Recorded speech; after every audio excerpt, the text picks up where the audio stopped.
Hello guys, welcome back to my YouTube channel. तो आज हम पढ़ेंगे यूनिट नंबर 1 जो थी इंट्रोडक्शन। उसका पढ़ेंगे हम चैप्टर नंबर 1 जो है nature and scope of financial management. तो नेचर या स्कोप पढ़ने से पहले फाइनेंशियल मैनेजमेंट का हमें ये जानना ज़रूरी है कि फाइनेंस क्या होता है। तो सबसे पहली जो रिक्वायरमेंट है इसमें हमारी वो है कि हम ये समझे कि फाइनेंस होता क्या है। तो फाइनेंस क्या है? Provision of money. तो फाइनेंस क्या है हमारे पास? Provision, provision of money. कब? प्रोविजन ऑफ मनी तो कभी भी हो सकता है, लेकिन कब हमें प्रोवाइड चाहिए, हमें मनी कब चाहिए? जब हमें उसकी क्या है, रिक्वायरमेंट हो। तो provision of money at the time, at the time of requirement, requirement. तो प्रोविजन क्या हुआ, सॉरी फाइनेंस क्या हुआ यहां से हमारे पास? फाइनेंस का मतलब हुआ कि जब भी हमें मनी की ज़रूरत है उसके लिए हमारे पास कोई ना कोई प्रोविजन हो कि हाँ भाई हमें अभी मनी चाहिए, कि हमें अभी मनी की रिक्वायरमेंट है, इस टाइम ही हमें मनी चाहिए। तो हम किस प्रोविजन से, कि हमारे पास कोई प्रोविजन है पहले से ही हमें पता है कि जब भी हमें मनी चाहिए होगी अपने बिजनेस को कंटिन्यू करने के लिए, कोई भी हमारा बिजनेस है उसको कंटिन्यू करने के लिए हमें क्या चाहिए होती है? मनी। तो हमें पता है कि जब भी हमारे को बिजनेस चलाना है और उसको कंटिन्यू करना है तो उसके लिए चाहिए मनी। तो मनी का जो हमारे पास एक प्रोविजन होता है कि हाँ आज मुझे मनी की ज़रूरत है, आज मेरे को पैसे चाहिए। मान लो मुझे चाहिए आज 2000 का रुपीज़। तो मुझे पता होता है कि अगर मैं एक स्टूडेंट हूँ तो मुझे पता है कि अगर मुझे 2000 का रुपीज़ नोट चाहिए तो मैं वो किससे मांग सकती हूँ? अपनी मम्मी से मांग सकती हूँ। या तो हम अपनी मम्मी से लेंगे, ठीक है, या हम अपने पापा से लेंगे।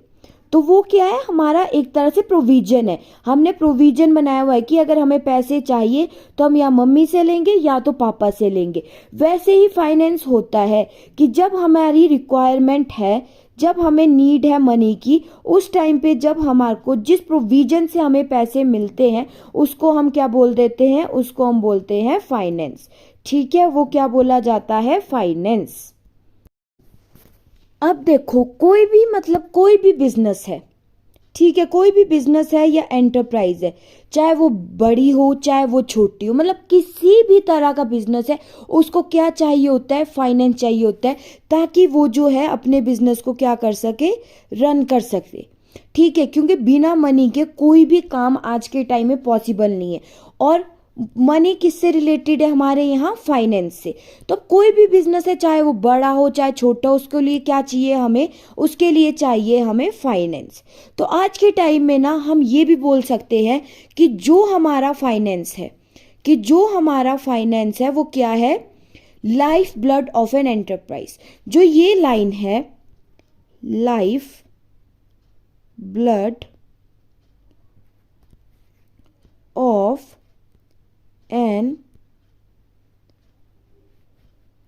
एंटरप्राइज, ये बहुत ज़्यादा इंपॉर्टेंट लाइन है। इसका क्या मतलब है? लाइफ ब्लड, कि जैसे किसी भी ह्यूमन बॉडी के लिए, किसी भी लाइफ के लिए, एक मिनट में कलर चेंज करती हूँ, जैसे किसी भी लाइफ के लिए ब्लड जो है ज़रूरी होता है। ठीक है, अब हम ह्यूमन बींग्स हैं, अगर हमारी बॉडी में ब्लड, सॉरी, जैसे हम ह्यूमन बींग्स हैं तो अगर हमारी बॉडी में ब्लड ही नहीं होगा तो हम काम नहीं कर पाएंगे।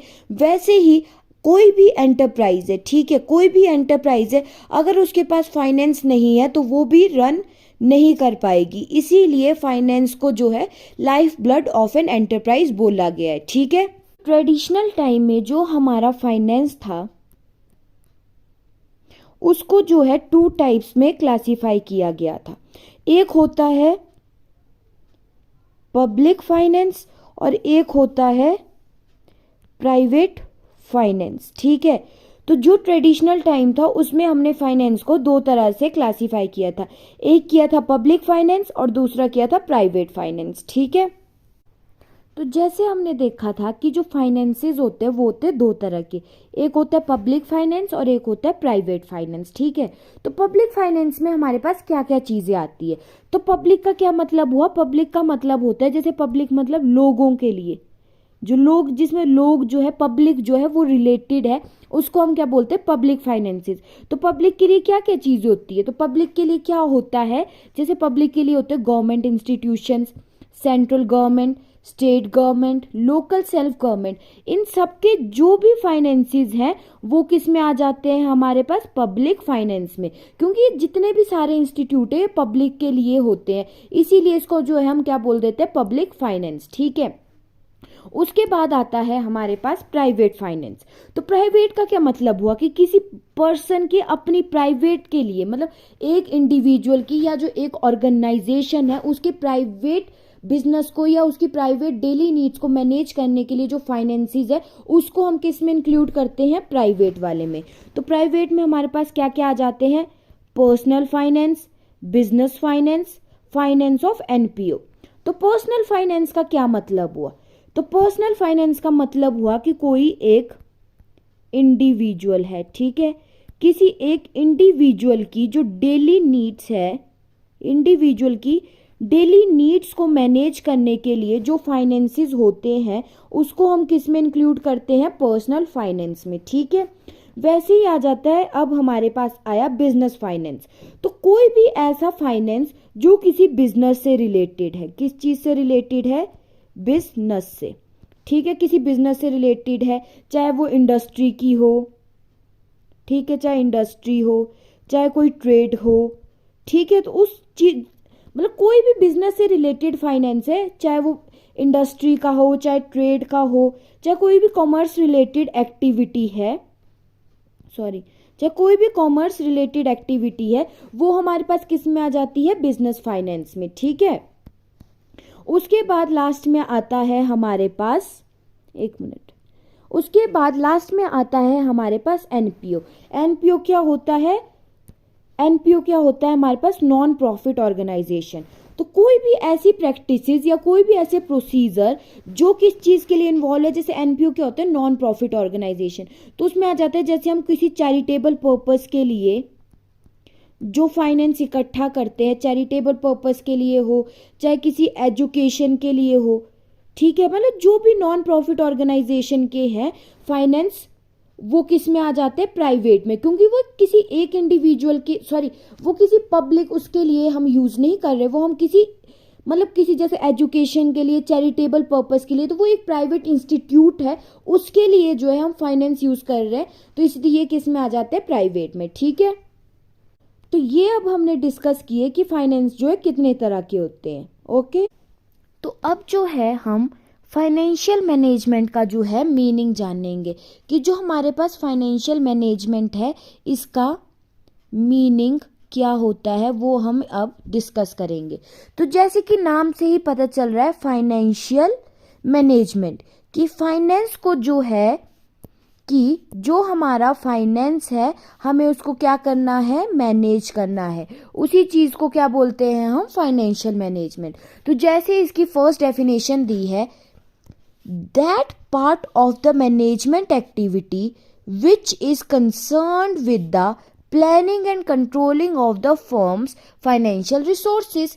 कि ये क्या है, फाइनेंशियल मैनेजमेंट क्या है, मैनेजमेंट एक्टिविटी का एक पार्ट है जो किस चीज से रिलेटेड है, प्लानिंग एंड कंट्रोलिंग। इसमें क्या करते हैं हम, प्लानिंग एंड कंट्रोलिंग करते हैं, किस चीज की प्लानिंग एंड कंट्रोलिंग करते हैं, फर्म्स फाइनेंशियल रिसोर्सेज। ठीक है, तो इसमें सिर्फ 3 चीजें हैं कि सबसे पहले जो है पार्ट ऑफ मैनेजमेंट एक्टिविटी है, ठीक है, second is concerned with the planning and controlling. ये किसके साथ कंसर्न है, प्लानिंग और कंट्रोलिंग के साथ। किस चीज की प्लानिंग और कंट्रोलिंग, फर्म्स फाइनेंशियल रिसोर्सेज। ठीक है, मेन इसमें 3 चीजें कि ये मैनेजमेंट एक्टिविटी का पार्ट है, ये प्लानिंग एंड कंट्रोलिंग करता है जो फर्म के फाइनेंशियल रिसोर्सेज होते हैं उनकी। ठीक है, अब जो इसमें हमारे पास सेकेंड पॉइंट है वो है finding out various sources for raising funds for the firm. अब हमने जो है प्लान और कंट्रोल तो कर लिए फाइनेंशियल रिसोर्सेज, लेकिन फाइनेंशियल रिसोर्स कंट्रोल कब होंगे, जब हमारे पास उसको रेज करने के लिए कोई सोर्स है। तो सबसे पहले हमें क्या करना पड़ता है, फाइंडिंग आउट।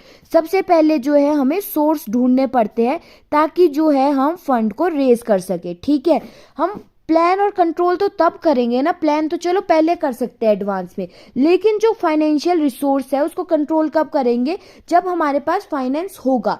तो उसके लिए हमें क्या ढूंढना पड़ेगा, एक ऐसा सोर्स ढूंढना पड़ेगा जहां से जो है हम फाइनेंस को रेज कर सके। ठीक है, तो ये था इसका सेकंड पॉइंट।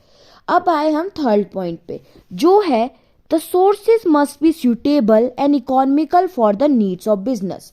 अब जो सोर्स है वो हमने ढूंढ तो लिया, फाइंड आउट कर लिया हमने कि ये हमारे पास ये वाला सोर्स है फंड को रेज करने के लिए, लेकिन जो हमारा सोर्स है वो सूटेबल भी होना चाहिए। ऐसा नहीं कि वो हमारे बिजनेस को सूट ही नहीं कर रहा है, कि जितना उससे पैसा आ रहा है हमें उससे ज़्यादा चाहिए या कुछ ऐसा। तो जो हमारा सोर्स है वो हमारे बिजनेस के लिए क्या है, सूट करना चाहिए और इकोनॉमिकल भी होना चाहिए। तो ये है हमारा थर्ड पॉइंट। ठीक है, और जो हमारा यहाँ से फोर्थ पॉइंट है वो है appropriate use of such funds. अब हमने सोर्स फाइंड भी कर लिया, हमने वो जो सोर्स है वो इकोनॉमिकल भी और सूटेबल भी है। अब जो हमारा नेक्स्ट पॉइंट आता है कि हमें जो है उस फंड का जो है एक एप्रोप्रिएट यूज करना है। ठीक है, कि जो हमने फंड रेज किया, यहाँ से जो हमने फंड रेज किया है उसका हमें सही इस्तेमाल करना है। ऐसे नहीं कि हमने फंड रेज किया है कि अपने बिजनेस को ग्रो करने के लिए और हम उसको यूज ढंग से नहीं कर रहे। अगर हम जो हमारा फंड है अगर हम उसको ढंग से यूज नहीं करेंगे तो हमारा बिजनेस जो है वो लॉस में भी जा सकता है, क्योंकि जो हमारे पास फंड आया उसको हम ढंग से यूज कर ही नहीं रहे हैं, वो कर रहे हैं हम ऊट पटांग चीजों पे, तो उस वजह से जो है हमारा बिजनेस जो है वो लॉस में भी जा सकता है। तो ये 4 पॉइंट है, जो मीनिंग है वो इन 4 पॉइंट से इजीली क्लियर हो जाता है। ठीक है, पहले क्या करना है, ये जो है एक इसका ब्रीफ इंट्रोडक्शन दोबारा दे देती हूँ। ये मैनेजमेंट एक्टिविटी है जिसमें हम प्लानिंग एंड कंट्रोल करते हैं फर्म के फाइनेंशियल रिसोर्स की। इसमें जो है हम फाइंड आउट करते हैं various source for raising funds. Third है कि जो सोर्स है वो सूटेबल और इकोनॉमिकल होना चाहिए, और जो फोर्थ है वो है उस फंड का जो है हमें अप्रोप्रिएट यूज करना है। ठीक है, ये था मीनिंग ऑफ फाइनेंशियल मैनेजमेंट। ठीक है, तो अब जो है हम डिस्कस करेंगे इम्पोर्टेंस ऑफ फाइनेंशियल मैनेजमेंट, कि हम फाइनेंशियल मैनेजमेंट पढ़ रहे हैं उसकी हमारे इसमें बिजनेस में क्या इम्पोर्टेंस है। ठीक है, तो सबसे पहले अब इम्पोर्टेंस है कि it helps in financial planning. Obvious सी बात है कि फाइनेंशियल मैनेजमेंट से जो है हम एक फाइनेंशियल प्लानिंग कर सकते हैं कि हमें लॉन्ग टर्म में अपने बिजनेस को रन करने के लिए कितना पैसा चाहिए। वो हमें कैसे पता चलेगा, एक फाइनेंशियल प्लानिंग से। हम पहले ही प्लान कर लेंगे कि हाँ भाई लॉन्ग टर्म में जो है हमारे बिजनेस को 50,000 रुपये की ज़रूरत है, कितना पैसा अगर हमारे पास होगा तब भी जो है हम एसेट परचेज कर पाएंगे, हमारी जो वर्किंग कैपिटल है उसको मैच कर पाएंगे। तो जो फाइनेंशियल मैनेजमेंट है वो हमें हेल्प करता है कि हम जो है एक फाइनेंशियल प्लान बनाएं। ठीक है, तो इसकी जो सबसे पहली इंपॉर्टेंस है वो है it helps in financial planning. ठीक है, अब इसकी जो सेकंड इंपॉर्टेंस आएगी, जो इसकी सेकंड इंपॉर्टेंस है वो है कि it helps in proper use and allocation of funds. तो फाइनेंशियल मैनेजमेंट से क्या होता है कि हम जो है, अब देखो हमने प्लान कर लिया था कि हमें चाहिए 50,000 रुपये। ठीक है, अपने बिजनेस के लिए कितना फंड चाहिए, हमें चाहिए 50,000 का फंड। ठीक है, अब जो ये 50,000 है इसका जो है हमें प्रॉपर यूज़ भी तो करना है। ऐसे नहीं कि हमने पैसे ले लिया और उसको हम हर कैसे यूज़ कर रहे हैं, नहीं, इसका जो है हमें एक क्या करना है, प्रॉपर यूज़ करना है। और एलोकेशन ऑफ फंड का क्या मतलब हुआ, अब हमारा कोई भी बिजनेस है, ठीक है, मान लो ये हमारा कोई भी बिजनेस है, इसको रन करने के लिए हमने बहुत सारे डिपार्टमेंट्स बनाए होते हैं। ठीक है, तो ये डिपेंड करता है कि किस डिपार्टमेंट को हमने कितने पैसे देने हैं। जैसे ये एक डिपार्टमेंट है, ये 2, ये 3, ये 4। तो एक बिजनेस को रन करने के लिए जो है हमने बहुत सारे डिपार्टमेंट जो है बनाए होते हैं। अब ये ज़रूरी थोड़ी है कि जैसे अब ये ज़रूरी थोड़ी है कि फर्स्ट डिपार्टमेंट को ही सारे 50,000 हम दे दें, नहीं। अगर हमने फर्स्ट डिपार्टमेंट को ही 50,000 दे दिए तो सेकंड, थर्ड और फोर्थ डिपार्टमेंट कहाँ जाएंगे। इसके लिए जो है जो फाइनेंशियल मैनेजमेंट है वो ज़रूरी है। इससे फाइनेंशियल मैनेजमेंट से जो है हम इजीली क्या कर सकते हैं, फाइनेंशियल मैनेजमेंट से हम क्या कर सकते हैं, एलोकेशन ऑफ फंड कर सकते हैं कि इस डिपार्टमेंट को, मतलब ये हम पहले से ही देख रखेंगे कि फर्स्ट डिपार्टमेंट में एस्टिमेट बना लेते हैं हम कि फर्स्ट डिपार्टमेंट में कि हमारे को हमने फर्स्ट डिपार्टमेंट को दे दिए 20,000, सेकेंड को दे दिए 10, थर्ड को भी दे दिए 10, ठीक है 20, 30, 40, और फोर्थ को भी दे दिए 10। तो इससे जो है हमने एक एलोकेशन कर दी कि हाँ भाई डिपार्टमेंट वाइज जो है पैसा डिवाइड हो गया, ठीक है। तो ये जो एक प्रॉपर यूज होता है हमारे फंड का, इस वजह से जो है हमारा प्रॉफिट भी इंक्रीज होता है, ठीक है। तो ये थी हमारी सेकेंड इंपॉर्टेंस की फाइनेंशियल मैनेजमेंट हमारे लिए क्यों ज़रूरी है। तो फर्स्ट तो था, एक मिनट, फर्स्ट था हमारे पास कि ये जो है फाइनेंशियल प्लानिंग में हेल्प करता है। सेकंड आया इससे जो है हम प्रॉपर यूज़ और एलोकेशन कर सकते हैं अपने फंड का। तो जो थर्ड आया हमारे पास वो है it helps in taking sound financial decision. अब जब हमने एक फाइनेंशियल प्लान बना लिया है, ठीक है, अब हमने जो एक फाइनेंशियल प्लान बना लिया, तो जब हमारे को पता है कि हमारे को इतने पैसे चाहिए, तो हम जो है एक अच्छा फाइनेंशियल डिसीजन अपने बिजनेस के लिए ले सकते हैं। एक सटीक, जिसको बोलते हैं सटीक, वो डिसीजन जो है हम अपने बिजनेस को ले सकते हैं। इस वजह से जो है फाइनेंशियल मैनेजमेंट हमारे बिजनेस के लिए क्या है, इम्पॉर्टेंट है, ठीक है। अब जो हमारे पास फोर्थ है वो है it helps in increasing the wealth of the investor. तो ऑब्वियस सी बात है, जब हम अपने जो फंड है उसका एक प्रॉपर यूज़ करेंगे तो जो इन्वेस्टर है उसका पैसा जो है एक सही ढंग से यूज़ होगा, सही जगह यूज़ होगा। तो जब पैसा जो है सही ढंग से यूज़ होगा, प्रॉपर यूज़ उसका होगा, तो जो वेल्थ है किसी भी इन्वेस्टर की वो ऑब्वियसली क्या हो जाएगी, इंक्रीज हो जाएगी। तो फाइनेंशियल मैनेजमेंट जो है किसी भी इन्वेस्टर की जो है वेल्थ को इंक्रीज करने में हेल्प करता है, ठीक है। अब आया हमारे पास फिफ्थ पॉइंट जो है it helps in improving the profit. तो अब सीधी सी बात है, हमने जो है एक फाइनेंशियल प्लानिंग कर ली, अब जो है हमें पता चल गया हमें इतना फाइनेंस चाहिए, फिर हमने उसका प्रॉपर यूज़ भी कर लिया और हमने अपने फंड को यूज़ करने के लिए एक अच्छे फाइनेंशियल डिसीजन भी लिए। इस वजह से जो है इंक्रीज होगी इन्वेस्टर की वेल्थ। तो जो इन्वेस्टर है उनकी वेल्थ कैसे इंक्रीज हुई, जब हमारे पास प्रॉफिट इंक्रीज हुआ, ठीक है। तो जब हमने एक प्रॉपर यूज़ किया अपने फंड का, तो उस वजह से जो है हमारा प्रॉफिट जो है इम्प्रूव हो गया। तो फाइनेंशियल मैनेजमेंट से डायरेक्टली जो है हमारा प्रॉफिट इंक्रीज होता है। और कोई भी बिजनेस है, चाहे वो किसी भी चीज़ का बिजनेस है, चाहे वो छोटा बिजनेस है चाहे बड़ा बिजनेस है, वो अपना बिजनेस क्यों करते हैं, क्यों शुरू करते हैं, ताकि जो वो है वो एक क्या कर सके, अच्छा प्रॉफिट अर्न कर सके। तो फाइनेंशियल मैनेजमेंट जो है बिजनेस को हेल्प करता है प्रॉफिट, मतलब ज़्यादा प्रॉफिट अर्न करने के लिए, ठीक है। तो ये थे हमारे 5 पॉइंट जो आते हैं इम्पोर्टेंस ऑफ फाइनेंशियल मैनेजमेंट में, ठीक है।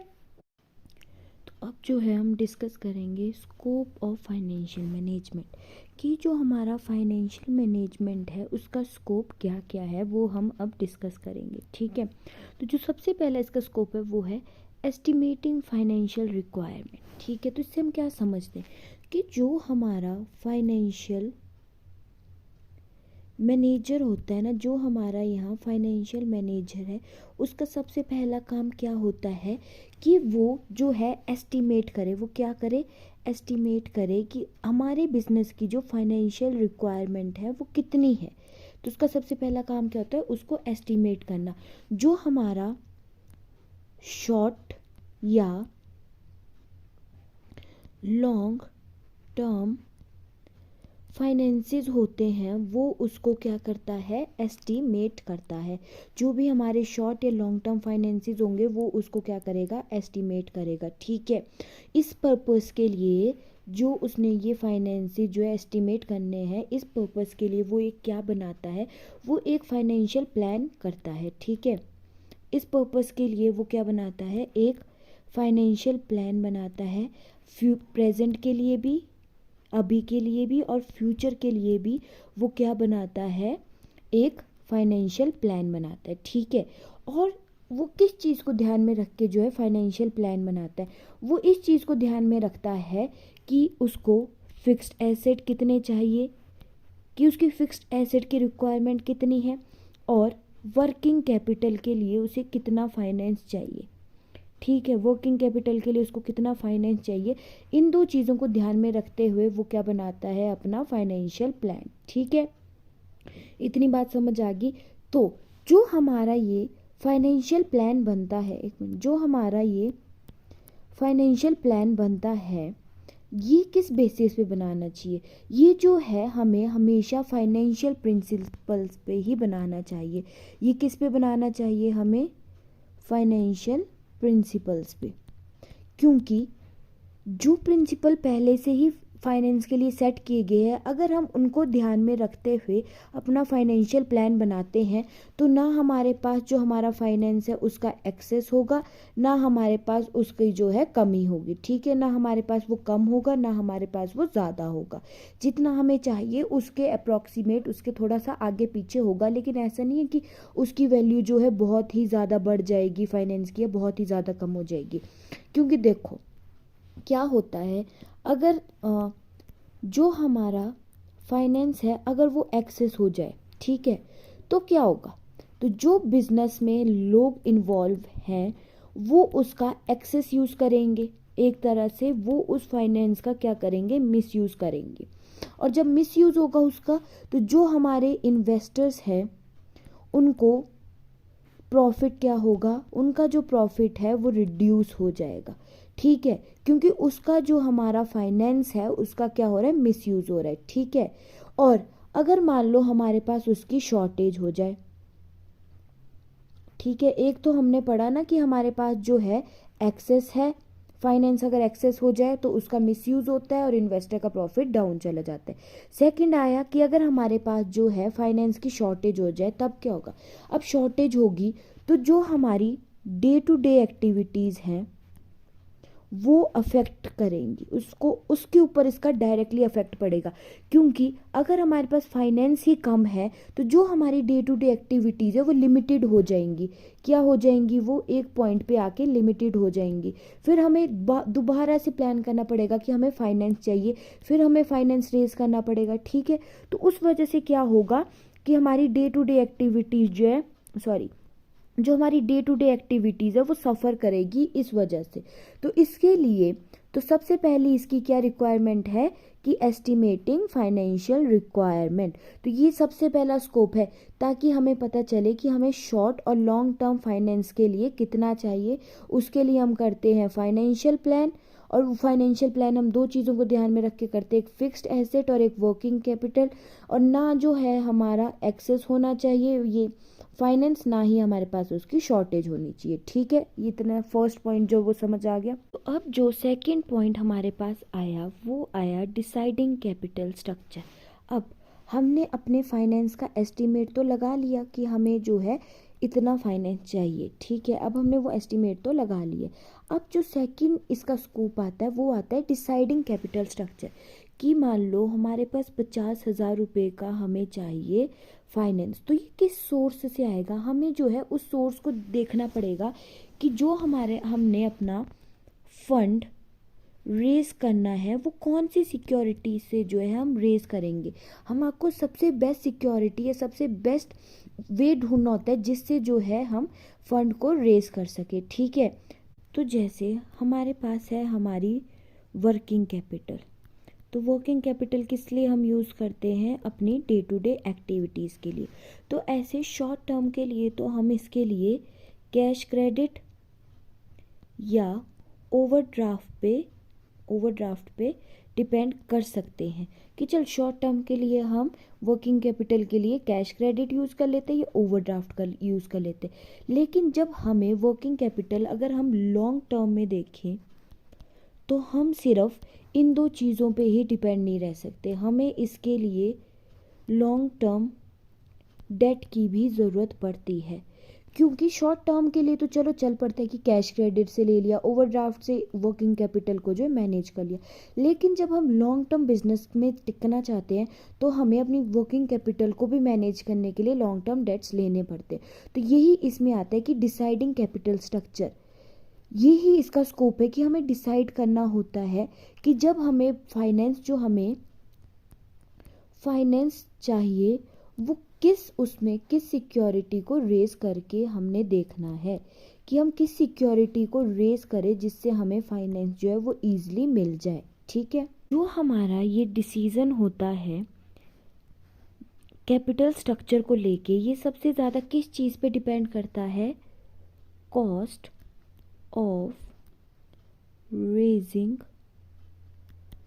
फंड्स। ये किस चीज़ पे डिपेंड करता है कि जो हम फंड रेज कर रहे हैं उस पर हमारी कितनी कॉस्ट आ रही है। ठीक है, कॉस्ट ऑफ रेजिंग फंड है, ये ही हमारे आगे फाइनेंशियल जो हमारे डिसीजंस होते हैं उनको बहुत ज़्यादा अफेक्ट करता है। ठीक है, जितने भी हम फाइनेंशियल डिसीजन लेंगे अपने, वो किस उस पे बेसिस पे डिटरमाइन होंगे? वो होंगे कॉस्ट ऑफ रेजिंग फंड्स पे डिटरमाइन। ठीक है, तो ये था हमारा second scope, deciding capital structure. First हमने पढ़ा एस्टिमेटिंग फाइनेंशियल रिक्वायरमेंट, सेकंड है डिसाइडिंग कैपिटल स्ट्रक्चर। ठीक है, हमारा थर्ड आया, वो आया selecting a source of finance. अब हमने जो है एक कैपिटल स्ट्रक्चर तो अपना बना लिया, अब हमें सिलेक्ट करना है अपने बिजनेस के लिए एक best source of finance. Finance के जो है हमारे पास बहुत सारे सोर्स होते हैं, फाइनेंस के हमारे पास बहुत सारे सोर्स होते हैं। जैसे एक आ गया हमारे पास शेयर कैपिटल, एक आ गया हमारे पास डिवेंचर, एक आ गया हमारे पास बैंक्स, या आ गया हमारे पास पब्लिक डिपॉजिट। मतलब बहुत सारे होते हैं, ये तो मैंने आपको थोड़े छोटे मोटे बताए। जैसे हो गया share capital, debenture, bank, public deposit. तो फाइनेंस के जो है हमारे पास बहुत सारे सोर्स है, तो हमें सेलेक्ट करना होता है सबसे बेस्ट सोर्स ऑफ फाइनेंस अपने बिजनेस के लिए। तो अगर तो हमें चाहिए शॉर्ट टर्म के लिए कि शॉर्ट टर्म के लिए ही है जो हमें फाइनेंस चाहिए, तो हम बैंक्स या पब्लिक डिपॉजिट को भी वो दे सकते हैं, मतलब पब्लिक डिपॉजिट से भी फाइनेंस ले सकते हैं अगर हमें किसके लिए चाहिए, शॉर्ट टर्म के लिए चाहिए। तो बैंक और पब्लिक डिपॉजिट बेस्ट है। लेकिन अगर हमें चाहिए लॉन्ग टर्म के लिए तो हम किसको प्रेफर करेंगे, शेयर कैपिटल या डिवेंचर को। ठीक है, लॉन्ग टर्म के लिए जो है ये दोनों बहुत अच्छे होते हैं। शॉर्ट टर्म के लिए हम बैंक्स और पब्लिक डिपॉजिट करेंगे और लॉन्ग टर्म के लिए शेयर कैपिटल और डिवेंचर्स को। ठीक है, तो ये होता है कि हमें अपने बिजनेस के लिए क्या करना है, selecting a source of finance. ठीक है, जो बेस्ट सोर्स है, जो हमारे बिजनेस के लिए बेस्ट सोर्स है, वो हम यहाँ से सिलेक्ट करेंगे। ठीक है, ये था हमारा थर्ड स्कोप। तो जो हमारा नेक्स्ट स्कोप आया वो आया selecting a pattern of investment. अब हमने जो है कैपिटल स्ट्रक्चर भी बना लिया, हमने अपना फाइनेंशियल रिक्वायरमेंट भी एस्टिमेट कर लिया था, हमने ये भी डिसाइड कर लिया कि हम किस सोर्स से पैसे लेंगे। ठीक है, फाइनेंस लेंगे। अब आया हमारे पास, हमें जो है एक पैटर्न सेलेक्ट करना है कि हम किस चीज़ में जो है अपना फाइनेंस इन्वेस्ट करेंगे। ठीक है, और ये होता है सबसे इम्पॉर्टेंट डिसीज़न। ये क्या है, पूरे फाइनेंस का ये सबसे ज़्यादा इम्पॉर्टेंट डिसीज़न होता है कि जो हमारे पास फाइनेंस आया उसको हम कैसे जो है यूज़ करेंगे और किस किस जगह जो है हम उस फाइनेंस को इन्वेस्ट करेंगे। ठीक है, तो इसमें हम देखते हैं कि हमने कौन सा एसेट परचेज करना है। जैसे सबसे पहले हम जाएंगे फिक्स्ड एसेट के पास। ठीक है, एसेट्स में हम सबसे पहले देखेंगे कि हमें फिक्स्ड एसेट चाहिए। अब फिक्स्ड एसेट भी बहुत तरह के होते हैं। ठीक है, तो फिक्स एसेट में भी हम वेराइटीज़ में देखेंगे। मान लो हमने एक प्लांट एंड मशीनरी ही खरीदनी है, मान लो, तो मशीनरी में भी हमारे पास बहुत वेराइटीज़ होगी आगे, तो हम उसमें से बेस्ट सेलेक्ट करेंगे कि जो हमारे बिजनेस के लिए सूटेबल है, सबसे बेस्ट है, हम उसको लेंगे, बाकी सबको हम क्या कैंसिल कर देंगे। तो ये सारे जो डिसीज़न आते हैं कि हमारा जो फाइनेंस है उसको हमने बेस्ट वे में कहाँ इन्वेस्ट करना है। ठीक है, अब मान लो हमने ये सारा ही मान लो अगर हमने सारा ही अपना जो इन्वेस्टमेंट है, फाइनेंस है, वो किस में इन्वेस्ट कर दिया, फिक्स्ड एसेट में इन्वेस्ट कर दिया, तो हमारे पास फिर वर्किंग कैपिटल के लिए क्या बचेगा, कुछ भी नहीं। अब जब हमारे पास वर्किंग कैपिटल के लिए फाइनेंस ही नहीं बचेगा तो फिर हम अपने डे टू डे वर्क नहीं कर पाएंगे। तो जो हमने यहाँ से प्लांट एंड मशीनरी परचेज़ किया उसका क्या फ़ायदा होगा जब हमारे पास वर्किंग कैपिटल में ही कुछ इन्वेस्टमेंट नहीं हुई है। तो ये जो है selecting a pattern of investment, ये सबसे ज़्यादा इम्पॉर्टेंट है, ताकि हम जितना भी फाइनेंस है उसको एक अच्छे ढंग से मैनेज कर पाएँ कि फ़िक्स्ड एसेट को जितना चाहिए, जितनी उसकी ज़रूरत है उतना ही दे। जो प्लांट एंड मशीनरी उसमें हमें कौन सी मशीनरी चाहिए, और जो वर्किंग कैपिटल है उसके लिए भी हम अलग से थोड़ा सा फाइनेंस निकाल के रखें। ठीक है, तो मान लो हम सारा अपना फिक्स्ड एसेट्स पे ही यूज़ कर देते हैं, हम सबकी प्लांट एंड मशीनरी ही खरीद लेते हैं, वर्किंग कैपिटल में हमारे पास कुछ नहीं बचता है, तो कोई भी हमारे बिजनेस में जो है इन्वेस्ट नहीं करना चाहेगा, क्योंकि ये बहुत ज़्यादा रिस्की काम हो जाता है। चाहे इसमें हमारे पास प्रॉफिट कितना भी हाई आ रहा हो, लेकिन कोई भी इसमें इन्वेस्ट नहीं करेगा क्योंकि ये बहुत ज़्यादा रिस्की हो जाता है। तो ये था हमारा ये था हमारा फोर्थ स्कोप, जो होता है selecting a pattern of investment, कि हमें बेस्ट पैटर्न सेलेक्ट करना है जिससे जो है हम कहाँ कहाँ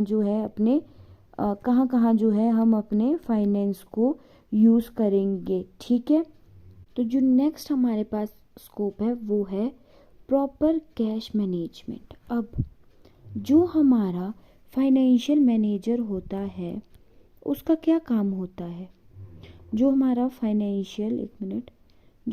फाइनेंशियल मैनेजर है उसका सबसे ज़्यादा इम्पोर्टेंट टास्क क्या होता है कि जब भी हमें कैश की ज़रूरत पड़े, बिज़नेस को कैश की ज़रूरत पड़े, वो उसकी मैनेजमेंट कर पाए, कि वो हमारे पास कैश क्या है अरेंज कर पाए। जब हमें कैश की ज़रूरत है उस टाइम ही हमारे पास कैश क्या है जो अरेंज हो जाए।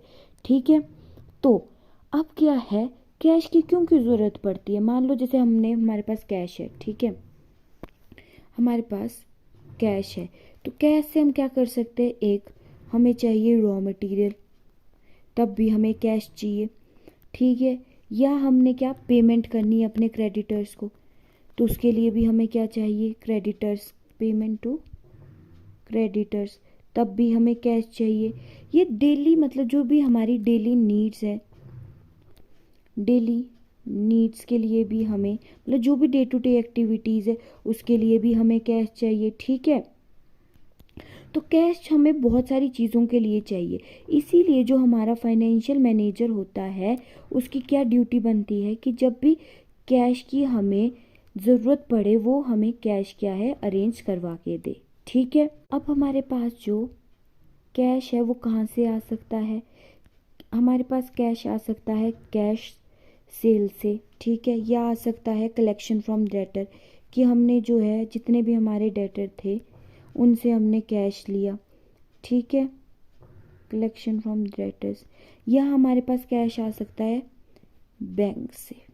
ठीक है, मतलब शॉर्ट टर्म अरेंजमेंट हम बैंक से भी कर सकते हैं, तो या तो हमने कैश सेल किया है, या तो हमने डेटर से पैसे लिए, या हम बैंक से भी पैसे जो है कैश जो है अरेंज कर सकते हैं। तो जो हमारे पास फाइनेंशियल मैनेजर होता है ये उसका काम बनता है कि जब भी हमें कैश की ज़रूरत पड़े वो हमें कैश अरेंज करवाए। ठीक है, अब जो हमारा फाइनेंशियल मैनेजर है उसका ये भी काम बनता है कि वो कैश में देखे कि कैश ना हमारे पास एक्सेस में होना चाहिए, ना हमारे पास उसकी शॉर्टेज होनी चाहिए।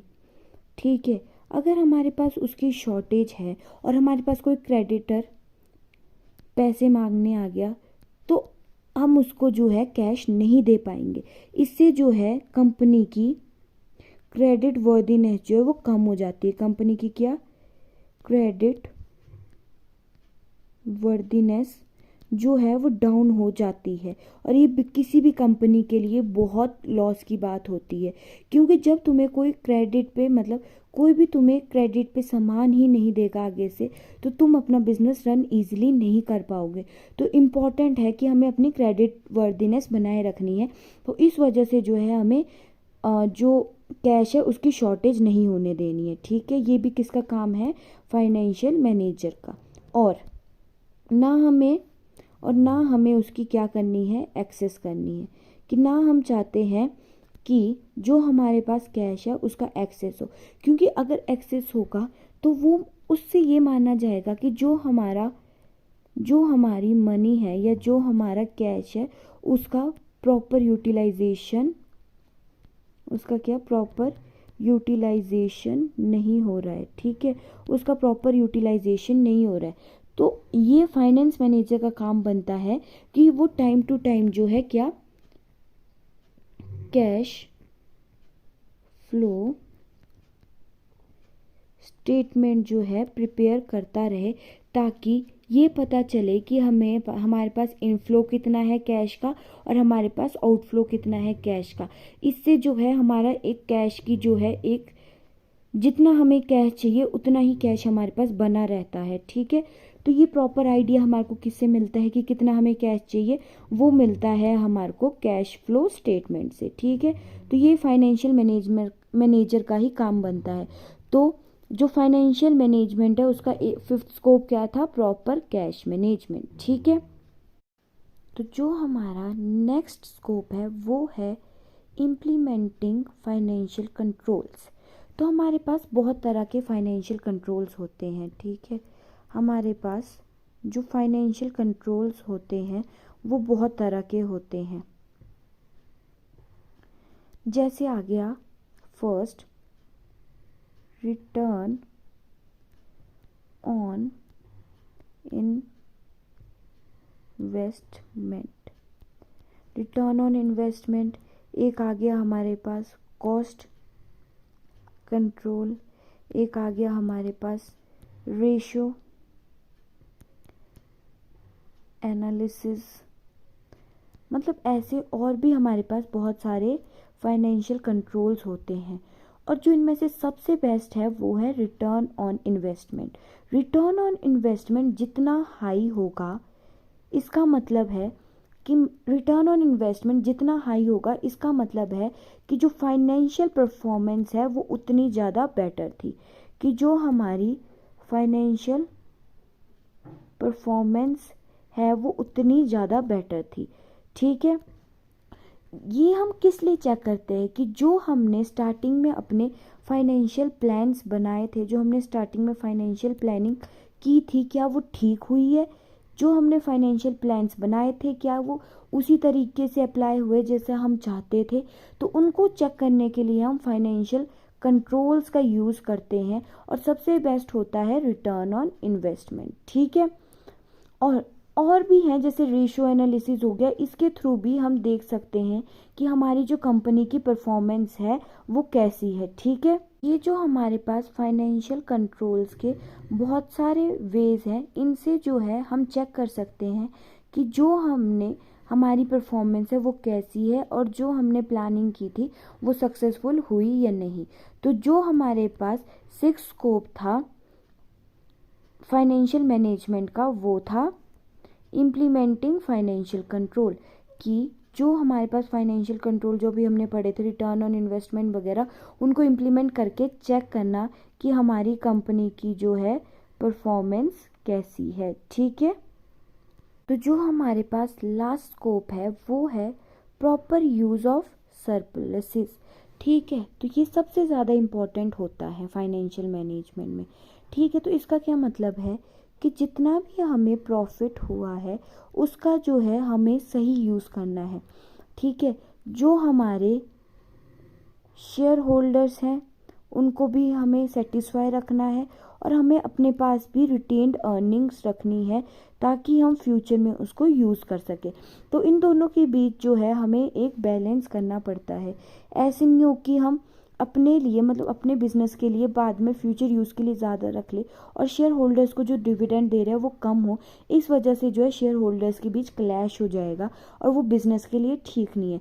तो जो हमारा फाइनेंशियल मैनेजमेंट का स्कोप होता है वो होता है प्रॉपर यूज़ ऑफ सरप्लसेस, ठीक है।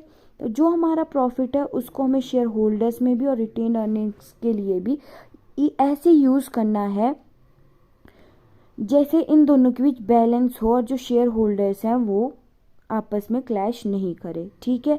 तो ये थे हमारे स्कोप ऑफ फाइनेंशियल मैनेजमेंट। आज हमने पढ़े 7 scope of financial management. First था estimating financial requirement, second deciding capital structure, third selecting a source of finance, fourth selecting a pattern of investment, fifth proper cash management, sixth implementing financial control, और seventh है proper use of surpluses. तो आज के lecture में बस इतना ही। Thank you.